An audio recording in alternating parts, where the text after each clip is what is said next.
if you control the food. This one is about food.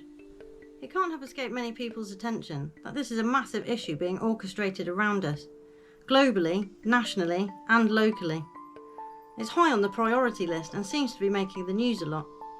To start with local and national issues, it seems food banks are a big thing, and to me were the first signs of issues coming. It's no secret that food banks have been growing in number in the last few years, even before the pandemic was rolled out. The cost of living putting the squeeze on many a person and family. And rather than look at the cause of the problem and sort that out by lowering costs and the corporate profits, they just think a quick fix solution will see it through in the short term. Prevention rather than cure, they used to say. Not anymore, apparently. But I would like to examine a few things around the food banks, as I see the for and against argument in action and know of the issues, because people are people. I have struggled in my younger days to afford food and had a patchy upbringing initially for consistency, so can appreciate some of the social issues that feed into this, no pun intended. The argument is that people who can well afford food are using them, but just so they can save a bit of money, or use said funds for something else. If someone else will pay for your dinner, well then why not? What's the harm in taking what is on offer? Do people consider that maybe someone else may miss out because they are in line? Maybe. But the counter-argument could be that they are avoiding missing out themselves by getting in there first. And as we well know, people who need it won't even try, through shaming of themselves for reasons known to them. Lots of people see it as a failure if they can't afford food, and won't want to share that fact. No one else required for that shame, it would seem. They hold themselves back on that one, which in itself is a shame. It would have been shocking in my youth to see someone with a full-time, well-paid job queuing up for charity handouts. The idea was, if you work hard, you can provide for yourself. And it was that way once, until they decided that they didn't want people having enough, or being comfortable. And what was once well-paid does not even cut it now.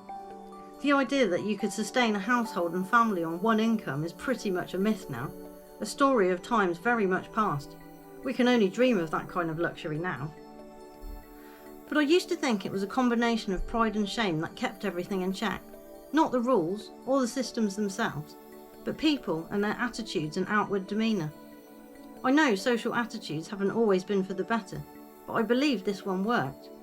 Because of the community setup, pride and shame would sometimes get in the way, as people wouldn't always ask for help, and is still the case as mentioned above. And they wouldn't want to be seen as a failure, either to themselves or to anyone else. It can be hard, but I fully believe that if you couldn't feed yourself, you would have to ask for help. Either knock on someone's door and ask, or try and beg for food. I thought the community was meant to be there to help. But it is only a community if people know each other and there is a common purpose within it. So once someone has sorted themselves out, people would know if they were then taking the piss. The levels of greed and selfishness people can employ is staggering, with little or no thought, compassion or empathy towards others. And it seems that lots of people who genuinely do need help are also too shy or afraid to ask. Having a brass neck gets you more, and being quiet and reserved doesn't. This we know. But my grandpa gave me another piece of advice I took very literally and used throughout my life. If you don't ask, you don't get, and the worst that can happen is people say no. Simple and effective. It's a skill though on top of that to prepare yourself for that possible no, as well as being mature enough to understand and gauge if it is really necessary to ask, and if you are within the etiquette of the relationship you have with the person or entity you are asking for something from, and being able to accept the no in a gracious manner and move on. Imposing on people or using their good nature against them is not good etiquette.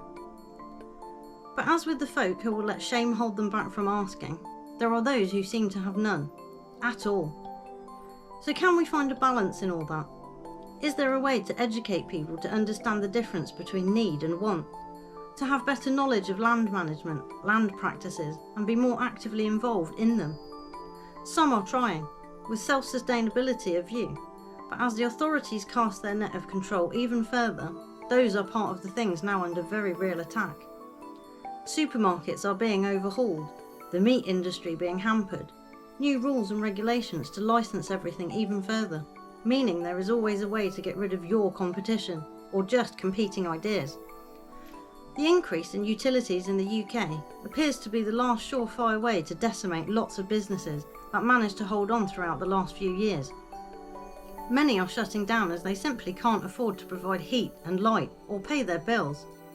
We really have come far, haven't we? It's shocking we continue to look to the same people and establishment that caused this to fix this, as if it is some error of judgment they made, or that they mean to help sort it out. Neither are correct, and once you accept they have an overriding plan in place, things make more sense. Food is going to be the big one. Some people can do without their travel monitoring, some people don't need their medical care, or the education system they offer. So how do you get the people who aren't tied in via other means? The one thing that literally everyone has in common: food and the need to eat.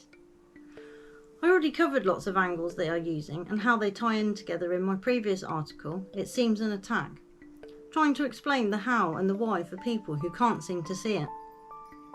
It's relentless now though, paying UK farmers to retire early, trying to push Dutch farmers off their land so they can buy it, multiple corporate purchases of farmland in the US.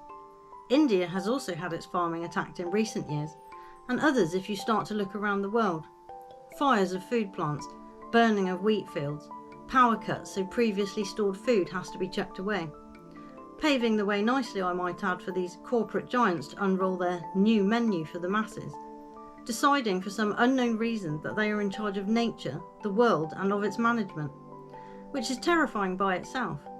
But factor in that they have no interest in humanity or saving anything. They want a sweep and clear operation, out with the old and in with the new. But it's so heartless and empty what they foresee as our future, so I'm not on board. I still believe that people can take responsibility for themselves and others, and can start to right some of the wrongs being inflicted on a level not seen in our lifetime. But they have paved the way for the worst in people to come out, laid the foundations, created imagery and propaganda to stoke those attributes, so we will see if humanity can avoid the trap we have been set. There is a strange future coming.